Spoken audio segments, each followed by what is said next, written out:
I'm using two species of wood for this mushroom inoculation. I'm going to inoculate shiitake and lion's mane in plug form. And this here is the red maple. And I've started using the drill and the special 8.5 millimeter bit. I'm starting by drilling holes about 4 inches apart, which I will stagger and rotate the log on the special jig I created. And you know, it's time consuming when you're by yourself. So here are the logs of the red maple. I'm just doing like 12 as an experiment for the spring. And here I have the other half, 6 logs taken from American beech. And there's a lot of American beech in this western Laurentian area here. And basically the trick is to harvest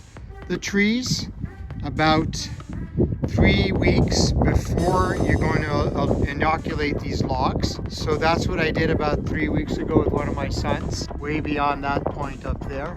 And it's a question of managing the forest too, and picking the species that are growing basically that are in the way of certain other trees or obstacles, etc. And there's no shame in doing that, because in the case especially of the American beech, there's so many of them around here anyway. And you need hardwood basically if you're going to inoculate things like lion's mane and